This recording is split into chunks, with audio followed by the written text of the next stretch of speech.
Greetings and greetings to all. Thank you for joining us again in this 5 minute spiritual quest. My name is Mr. Abdullah Ngom. And today in this 5 minute journey, we're going to talk about integrity and pride. That there is no shame in integrity and there is no gain in pride. This was one of the most important truths I came to realize when I was in the middle of the storm of my struggles, where I had to live in my car for 7 years period of time.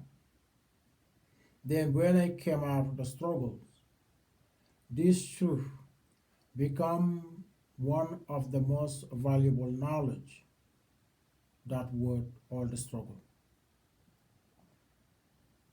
That there is no shame in integrity and there is no gain in pride. So this is today's topic on 5 minute spiritual journey. No shame in integrity and no gain in pride. There is a saying that what doesn't kill you make you strong. Now, there's a lot of truth in this saying, but only though when the struggle contributes to your better version or lead to something productive. Because there are some struggle do not worth the trouble. And there are some struggles will always go in vain. Because you'll see people, or so I saw many people who get trapped or got caught up within the cycle of criminality. We turn courtrooms into day-to-day dramas, traffic jam from courtroom to prison, and the unfortunate one and the expendable ones will not make it to the courtroom, from the street straight to the graveyard, their final destination. So these are people, their struggle will always be in vain because they cannot do the simple and normal thing that decent people do to earn honest living.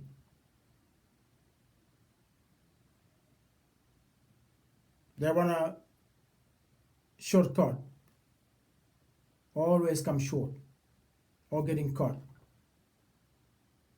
When you're looking for shortcut, there's the two things going to happen to you.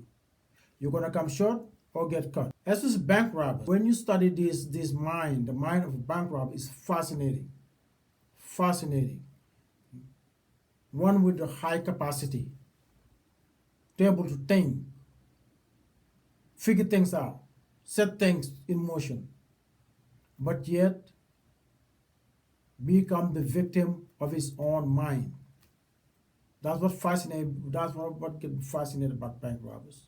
How smart they are, and the dumb thing they do. Fascinating. They know they're bright. They can outsmart the security. Now, if reality proved them wrong by getting caught, if their sentence is not harsh enough to keep them there for good, when they're in prison, what they do? They're gonna go again in their mind to figure out what was wrong, what was the flaw of the plan, what was the flaw. If they're not locked up for good, no, they're gonna come out. They're gonna spend most of their time figure out what went wrong in their plan and sharpen their skill at the same time. That's for them going back to school or have the time to study. Prison is their schools. So when they come out, they go right back to it. People with such a mind fail to realize the simple fact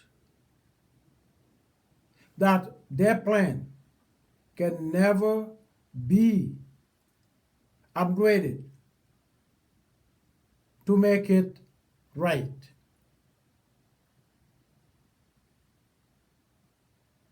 The first flaw of their plan is going after money that is not yours to take. That's the first flaw of their plan that can never be upgraded to make it right.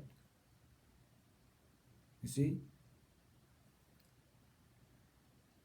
But they're going to go get the money. And if they spend time in prison trying to sharpen their skill, that's the worst part. Because sharpening the skill might lead to the S of their skill to fall down, to fall off. You see the skill, the S, fall off by sharpening it. And when that falls off, they will end up with the word kill. When they skill, they sharpen in case they get out. When they sharpen that skill, when they get out, want to put it in motion, the S might fall down.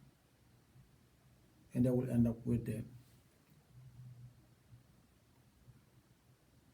rest of it, mean kill. And that will be the end of the story.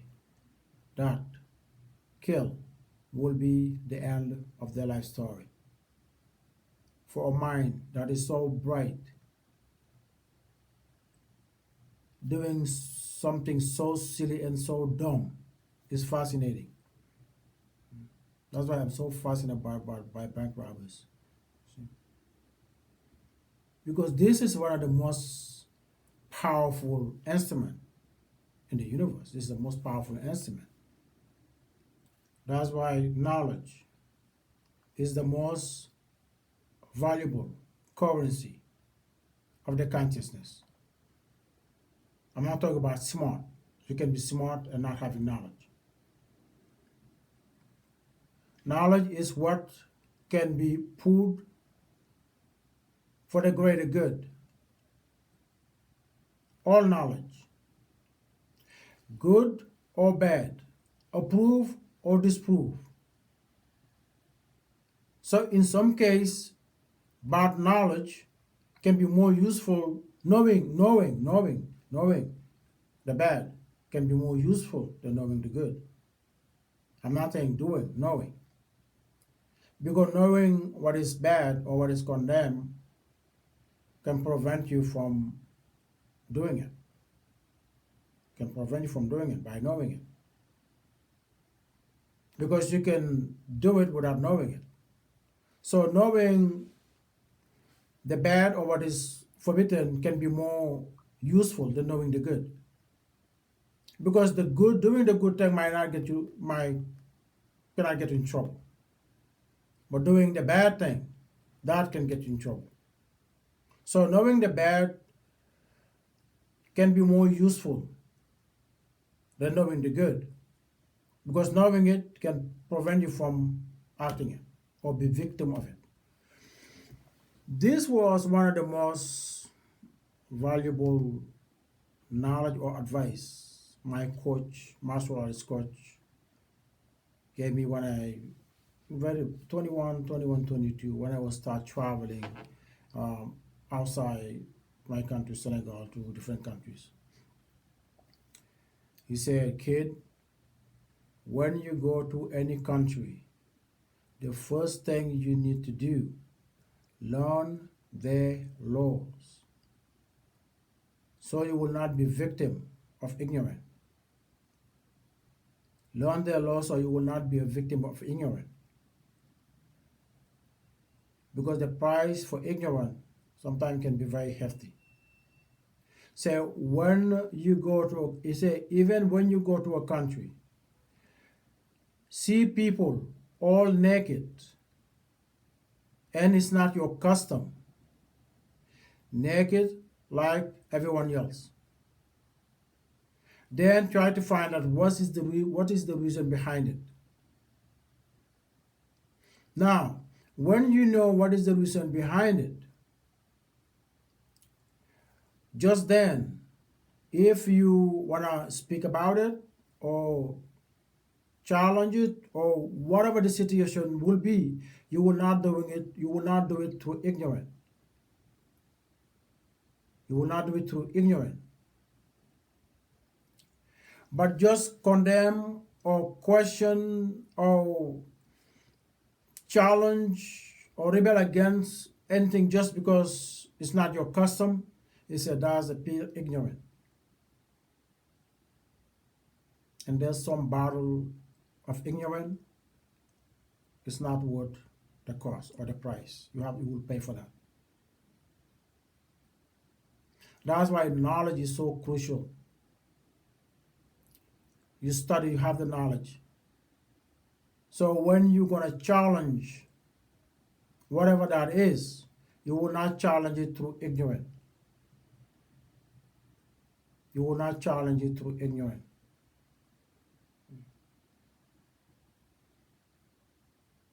Knowledge, good or bad, what is forbidden or what is permitted, all useful. This is my arrow to all knowledge. I'm open up with any knowledge. I'm open up with any knowledge. Any knowledge I come across with or come on my way. If I see that this is worth studying or taking, I will study it. And if it's worth keeping, I'll keep it. I'll keep it. That's what my attitude with knowledge. Because a seeker, you don't choose before knowing. You study it, take it, study it, then you can make the choice to take it or to toss it. Because just knowing good is not enough where there's evil. Just knowing good is not enough when there's evil. And when evil is what is forbidden, to know evil can be more relevant than knowing the good. Because what is forbidden, that what can get you in trouble, that what can condemn you. So that is more relevant to know.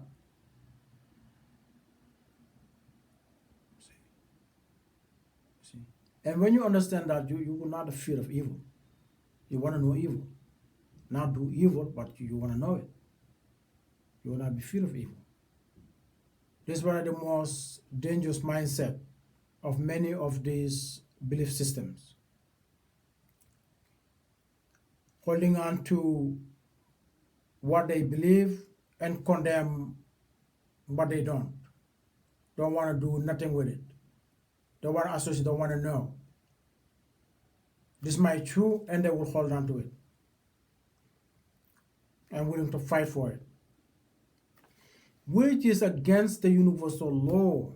Is against the universal law to holding on to any truth as an absolute. Because any story, as I said, any story, there's a saying that every story have two sides. No, every story have three sides. There's three sides in every story. That's why when you see one holding on to one truth as absolute truth, it's so sad. It's so just. When in my spiritual journey, when I come to the realization of the universal law of three, when I come to the realization of the universal law of number three, my arguing about the truth for the sake of being right came to an end. Because 99% of it is pure ignorant. Holding on to one thing as absolute truth. 99% of it is pure ignorant. Because the universal law have set the roadmap, have set the guideline for universal truth, saying no one alone have the credibility. No one alone have the credibility. Unless reality testify to it. And how reality will testify to it? Only when there's the three elements. Without the three elements, do not hold on to your truth as absolute truth. Every story, every reality, there's a three different side. Every reality, every story, it's not two sides, it's three. Every story have three sides. For instance,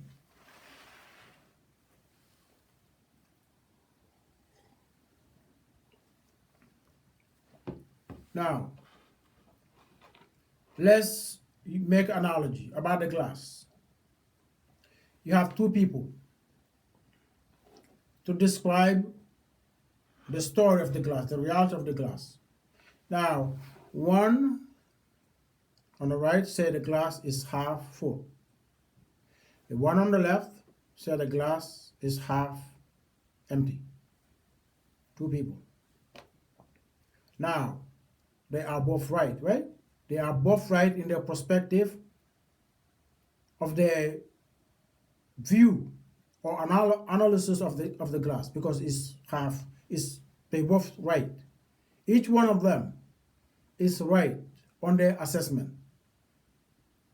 One who says half full and one who says half empty. Each one of them are right. But that's not the whole story of the glass. That's not the whole story of the reality. Only one third person with a different point of view of the two can make an accurate assessment of the reality, the full story of this glass. Because as in reality, this glass is not just half full or half empty, it's both. That's the reality of the glass. It's not just half full or half empty, it's both. And that observation can only happen when there's a third element who have different point of view, from the one who see only full and the other one who see only half empty. They are right, but not telling the full story. They don't have the full scope of the story. Now, this is the interesting part. If they could widen their perspective toward the story of the glass, they both probably could, if they were not trapped for just choosing, looking at the glass choosing, but seeing, make observation of the whole glass, not just the choosing part.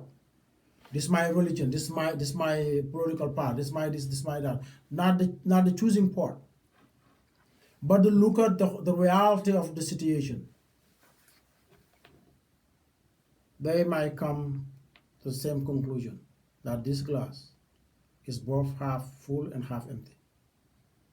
Just then, and just then, they will not have reason to choose, to argue, or to fight about it, or to see, or to be stubborn, to see the truth as absolute truth. If they widen their consciousness for the observation of the glass, not blinded by the choosing part. Because when you say choose, you cannot choose both, you see? They are blind by choosing. They want to choose, they want to be part of something, they want to have something, they want to choose.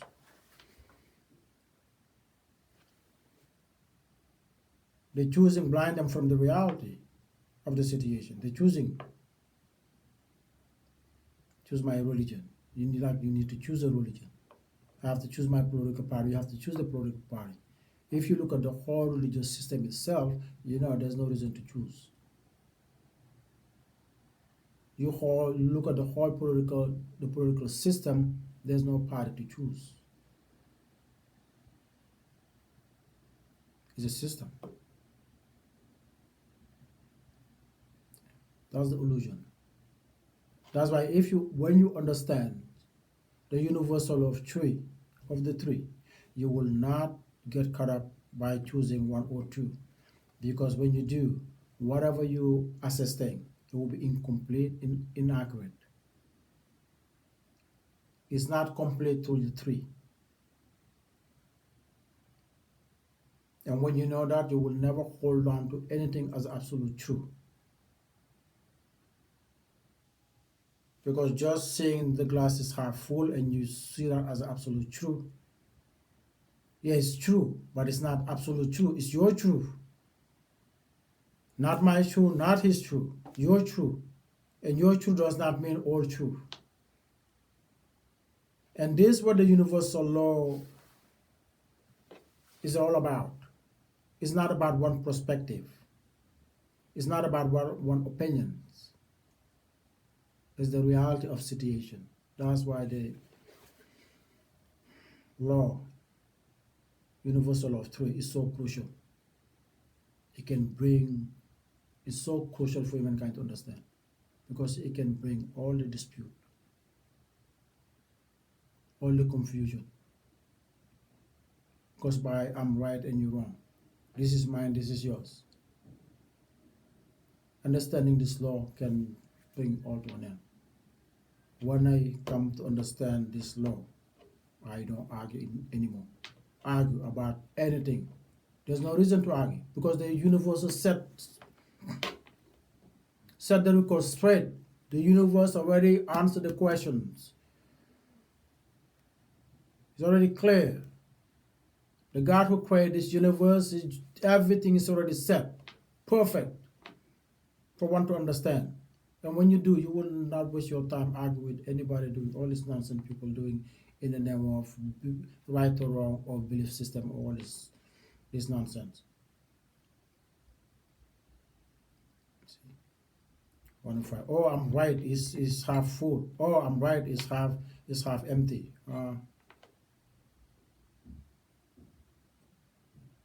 We're fighting through ignorance.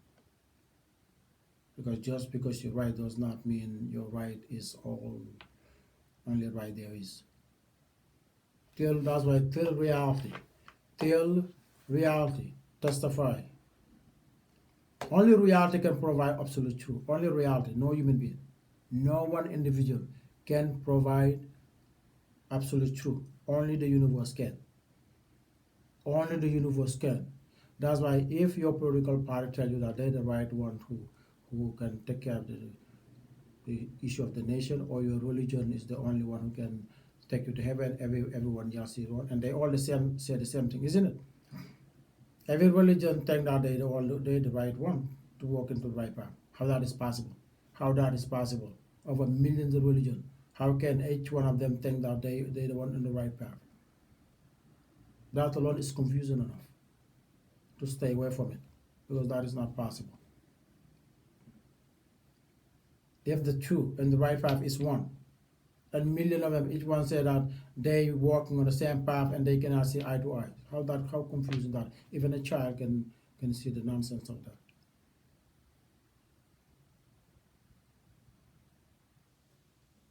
That's why arguing with the truth can be very dangerous. Holding on to your truth as absolute truth, that can be pure ignorance. And the price for ignorance can be very hefty. Very hefty. In my spiritual journey, when I came to have some understanding about the universal law of three, that it reveals complete cycle or full version of anything, my arguing with people about the truth or anything else for that matter come to an end. Reality become anything you want to know the truth, give it to reality. The three will reveal whether this is true or not, right or wrong, or worth taking or toasting. The law is already set. From that point, I do no longer argue for the sake of I'm right and you're wrong. Sometimes just for the sake of feeding the ego for being right or try to prove someone wrong came to an end. I didn't care about being right anymore. I care more about making things right than being right. I care more about making things right than being right. Because claiming right just for the sake of I'm right to feed the ego, sometimes that can cost you or blind you from what you can lose from that process, which can be far more valuable than feeding an ego.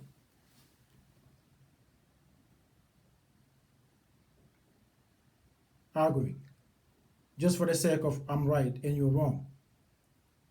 That can cost you more than you can afford to lose. That's why claiming right is one who do not have knowledge. Claiming right is foolish. I want to make things right.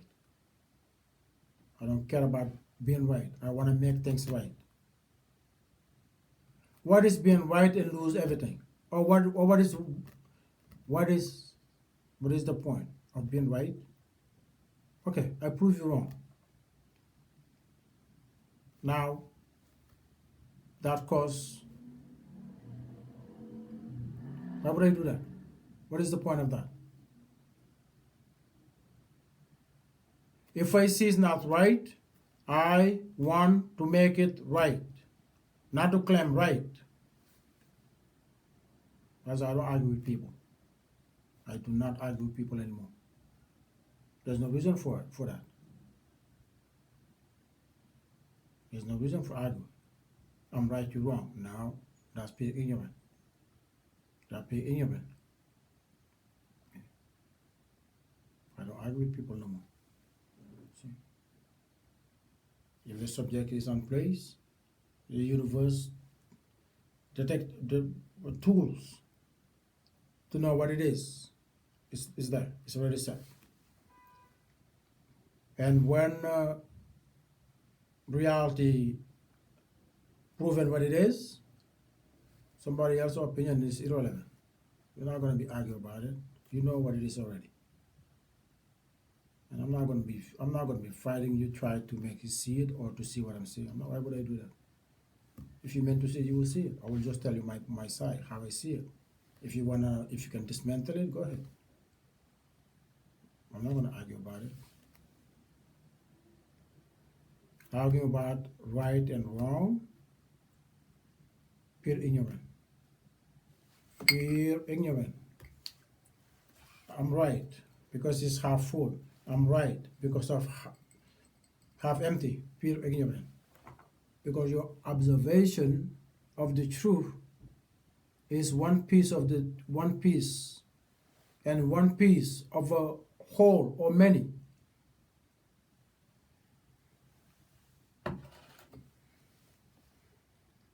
Holding one piece and see that piece as the absolute. Pure ignorant. Pure ignorant. And usually, or most of the time, when people argue about anything just about, they usually be coached by the worst coach of all time, a coach who never won again. That we call pride.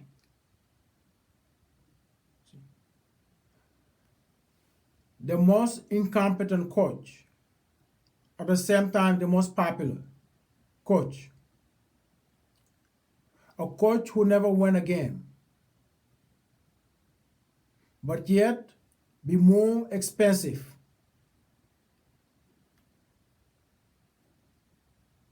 to hire because he can cost you everything you own. Pry is a coach who never won a game, the worst coach of all time, but the most popular and the most expensive one to hire. Pry.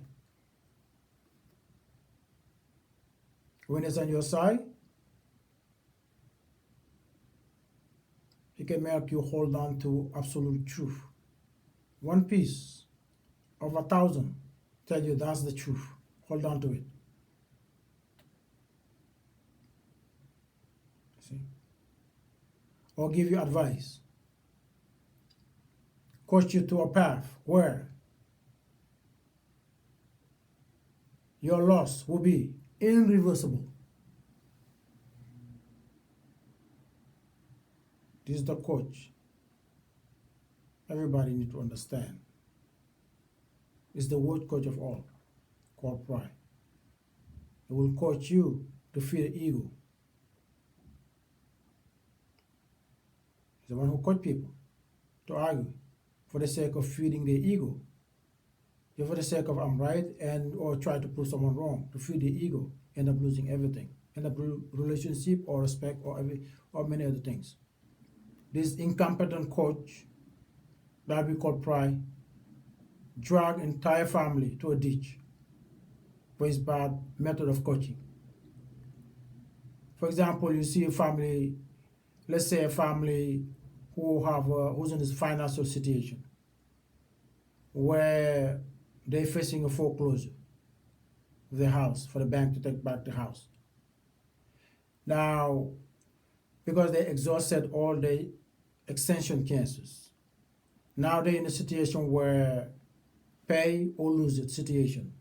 Pay or lose it situation. And time and luck is not in their favors.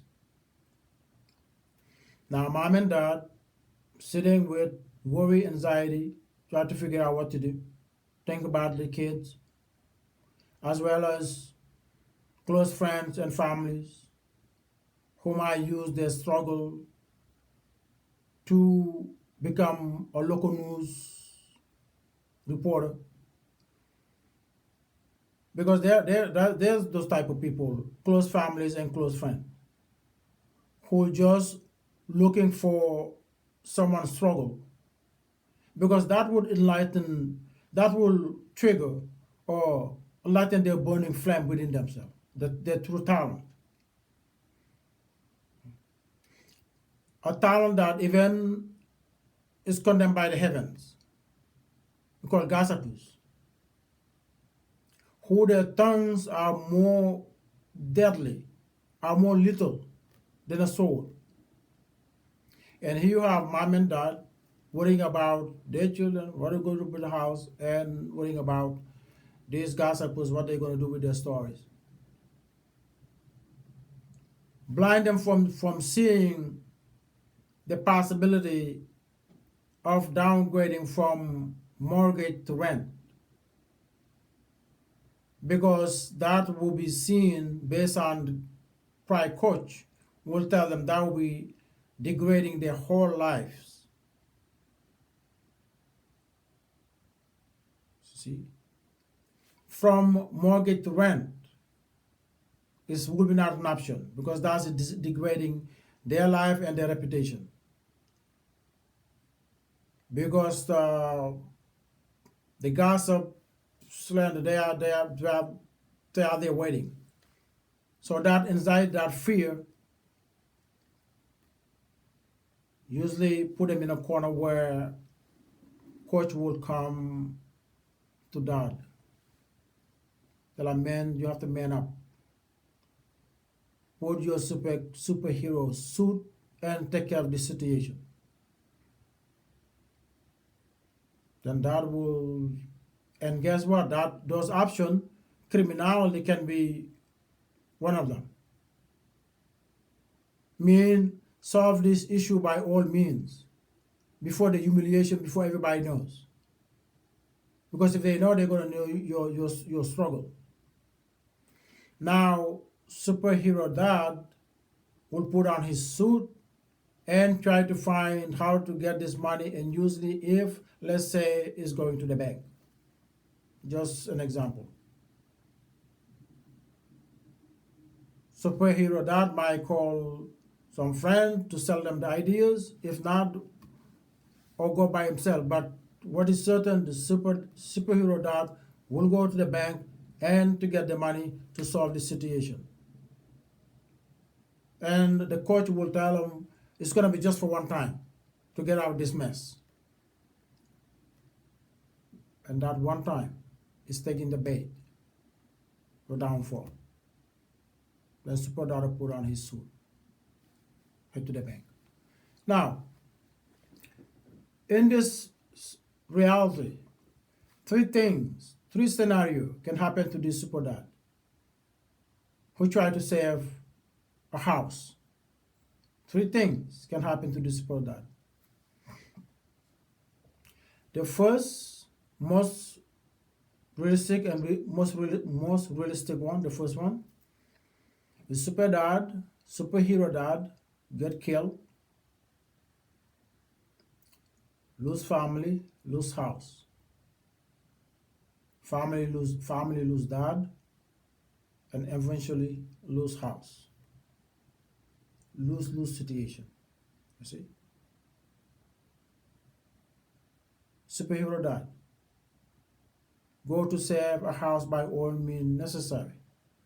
That led to criminality. Super dad can get killed. Superhero dad can get killed. And getting killed, superhero dad will lose family and house. Life, family, and house. Three things. Super dad will lose life, family, and house.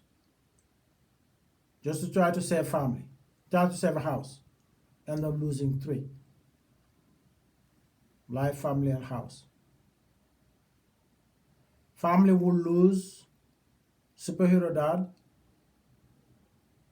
eventually lose the family.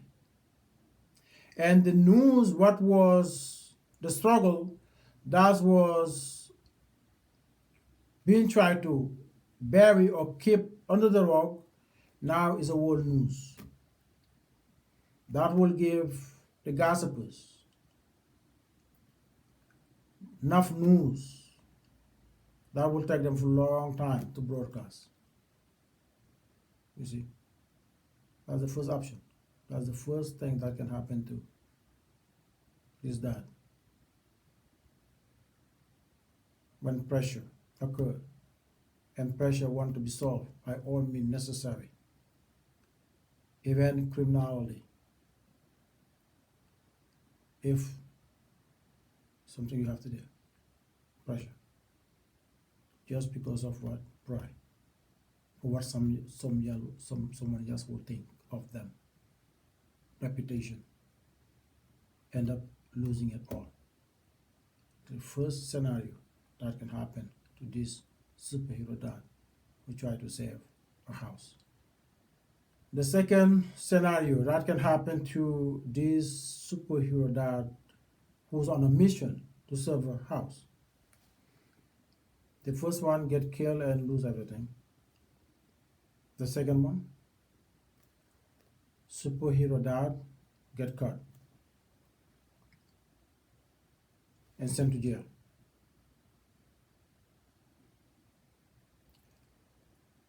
What was again family secret become what? Public news.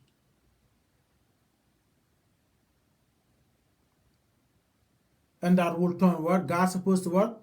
To local reporters. Will turn gossipers to local reporters. What was hidden now is out because of pressure. Try to solve a situation by all means necessary, because pride is causing them to move to in their motion or action.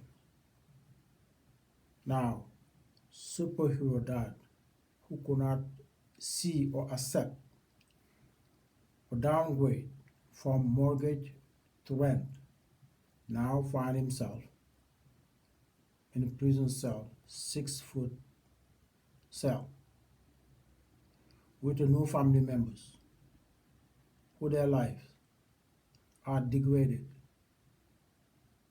downgraded and degraded that as an animal, as a zoo, animal zoo, with the rule of the jungle, prey and the predator, because that's the reality. You see, super that who could not accept downgrade from mortgage to rent now find himself in a 6 foot cell with no family who are the lowest of the law.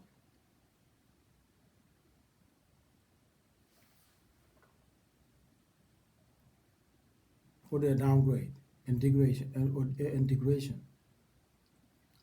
is the law it can get because their humanity will be stripped away.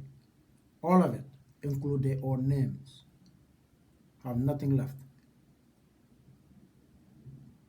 That's the second thing that can happen to this superhero that just to try to save a house.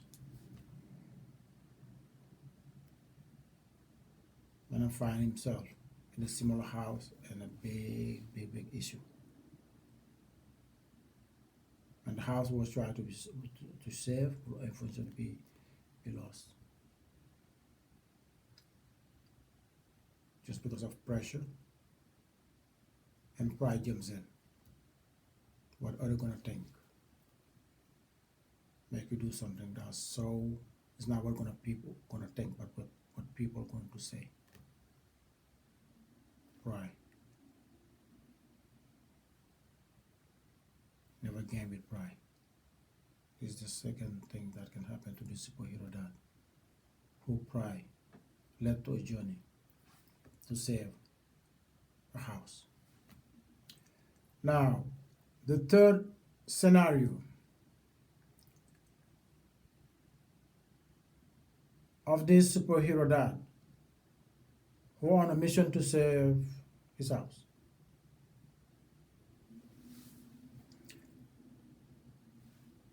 Superhero dad rob the bank, get the money, pay the house,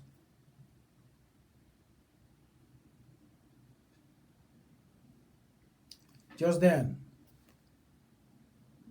superhero dad have created his own prison.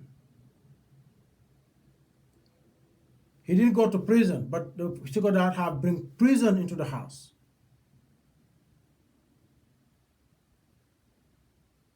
Because in here, he will know his criminality might be just few steps behind that can catch up with any time. His criminality is just steps away that can catch up with him at any time. And when that happens, it will be done. He know that. Because you're not going to take the money of the bank and they're just going to let it go. No, it doesn't happen like that. They're going to look for you. They're going to look for you. And if you're a knucklehead, like a simple that, they will find you in no time. If pressure make you do some stupid, bank robbers who spend years planning, the high-minded, you still get caught. You just get up just because of pressure to go to you think you're not going to get caught. They will catch up with you in seconds. In seconds. It will not take them even a lot of effort to catch up with you. The pro, the best of the best, get caught, regardless of their cleverness. And you just, because of the pressure, you go do what they do and you think you're not going to get caught. It will catch you in no time. And super dad will realize that after the house is paid. They're going to be right after him. They're right behind him. Then dinner time, superhero dad sit with the family. Physically present, but mentally not there. Physically present, but in his mental prison, but he's in his mental prison, thinking when they're gonna catch up with him. All these things gonna be poof. Then waking up at night with anxiety when think about when they're gonna catch up with him without anxiety go sit alone. And wife is in the bed worrying, mind going haywire. Try to figure out what is the void, what is the distance. Before you know it, the prison of the mind will be the house will be the prison.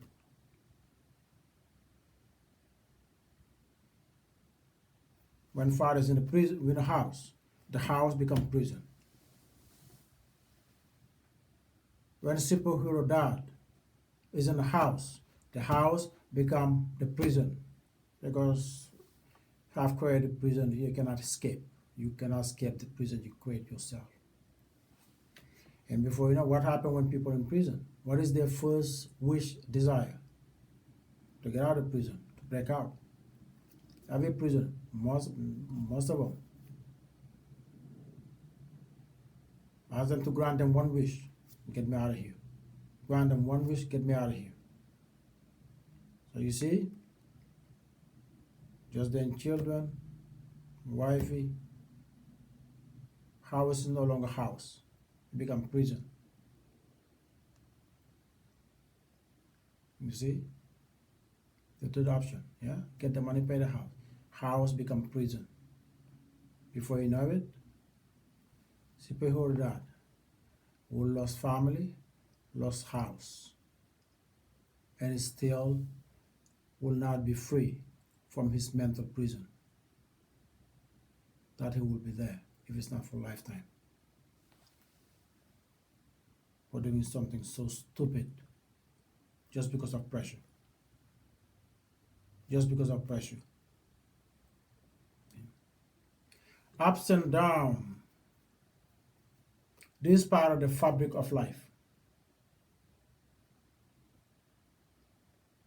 And when you with integrity, when you're going down, integrity will put a cushion for you to fall on it so you can climb back up.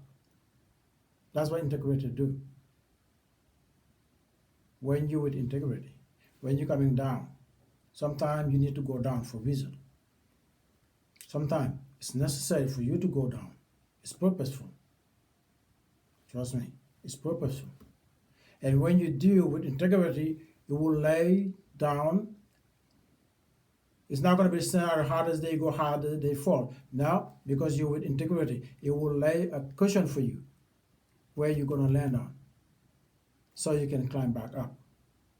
Because when you're climbing back up, you're going to climbing back with purpose. And you will not take anything for granted. And that gratitude will be what will give you a fulfilled life, a life of fulfillment. Gratitude, where you probably lack and need now, and you have been given to that now. Just then life become purposeful. Because gratitude, that's what it's all about. That's what fulfillment comes. You can achieve all your desire in this society and still feel empty. You can have many houses. You can achieve all your desire in this life and still feel empty. So going down is not mean it's the end of it. You might be given chance for greater comeback. And when you come back, you're going to go higher, further with purpose. With purpose.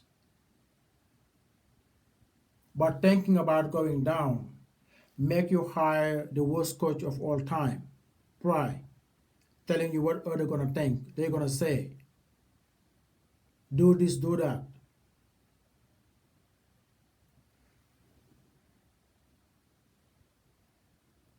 You might end up losing all. losing the chance to climb back up, losing the chance to even exist because there's some damage are irreversible, especially when it comes to life and family.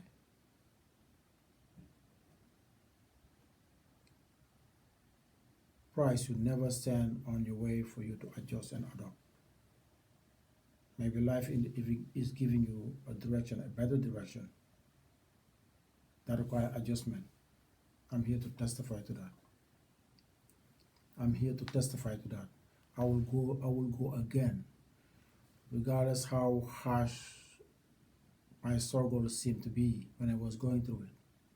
Coming out of it, seeing the purpose, I will go through it again, time and time and time again.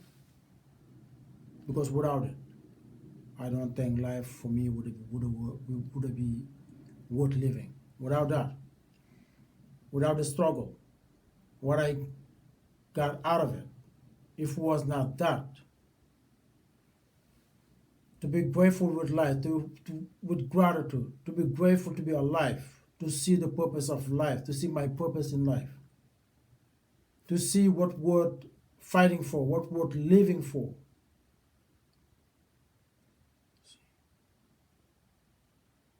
Without that, without the struggle, I will never have come to that realization, and life will not be worth living for me. I know that beyond any reasonable doubt. Any reasonable doubt. I will be exiting this world long time ago. I will do something stupid. I know that beyond any reasonable doubt. That's why struggle does not mean it's the end of it. Struggle can be the best thing that can ever happen to you. If you're looking for purpose, because there's a purpose in all things. It's just about knowing what. And with integrity, will never let you down. It will catch you when you come in, when you land. Then give you guideline to get back higher, be a better, life become more purposeful. And that is what any struggle. That is what any struggle. And I'm here to testify to that. I'm here to testify that my struggle, the time I was so furious, I was angry at everything and everyone. God was my number one enemy. God was my number one enemy. God was my number one enemy. I didn't care about people. I didn't hold people responsible for none. God was it's like God was my number one enemy.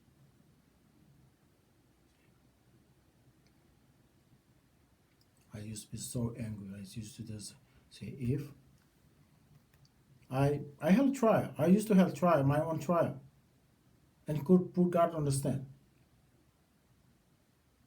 And time again, 100 times, I find God guilty. Guilty. That's how rough it was. I didn't blame people, I blame God. Since you created all, you're responsible. I said, if this world, there's one day I can I think about today is kind of silly. I say, God, I put him on the stand. I'm the judge. You are my courtroom. Just tell me how damaged this was. How damaged this was. I put God, the God of the universe, the creator of all. I put God on the trial. Put him on the stand, and I'm the judge. To decide God's fate in my courtroom. That's how messed up this was. Angry about how the world is, the suffering of the world was eating me like a cancer that I cannot break away from it. Everywhere you turn, suffering everywhere. I cry many times. I angry. What to do? Who to go to kill? Who to go to just get them out of here to stop this? But to a point, this is beyond. There's nothing else to no one, no human to blame because you blame one, there's a thousand who you gonna blame as well. I said, okay, let's go to the big man, the one who created it all. Yeah, I put God on my courtroom for trial, and I find God guilty many times in my courtroom. One day, I say, God, you are guilty. If this world end, if this world, and that's right. I used to write it down, just like courtroom. Find guilty, write what you are guilty of, write it down. I still have some of those in my opinion. God, you are guilty for crime against your creation.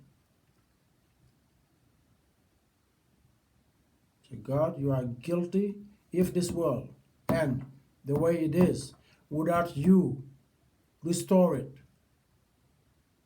For us to know, for all to know that you care. If this world end the way it is, you are guilty for crime against your creation. You are guilty, all of it. You'll be held responsible. You will be held responsible in the court, in my courtroom. That was my judgment within God. I know the Bible was standing, they were laughing at me. I look at this knucklehead. Yeah, I was a pure knucklehead. For the suffering this world was eating me like a cancer that I couldn't do nothing about it. Cry all the time. Just cry all the time. Angry.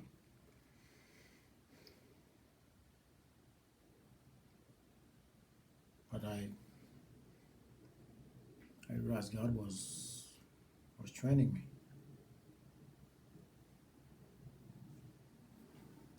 Put me in the ringer. Put it in the fire to see, put it in the fire.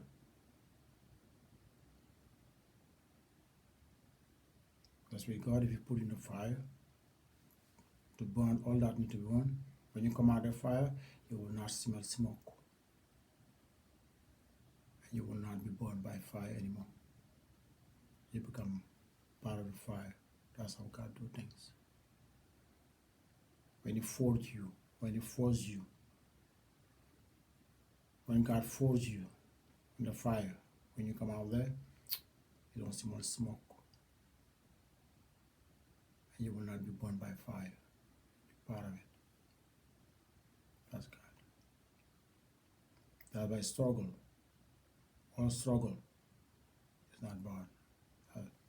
Struggle that brings purpose. That struggle worth the trouble.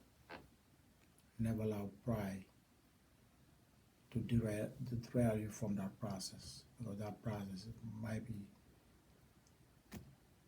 from above, from someone who cares to want to mold you to a better version. So all struggle is not mean it's a bad thing. Don't allow pride to get on your way of purpose. So yeah, I think I'm gonna leave it here till next time. As always, be well and God bless. Thank you for tuning in.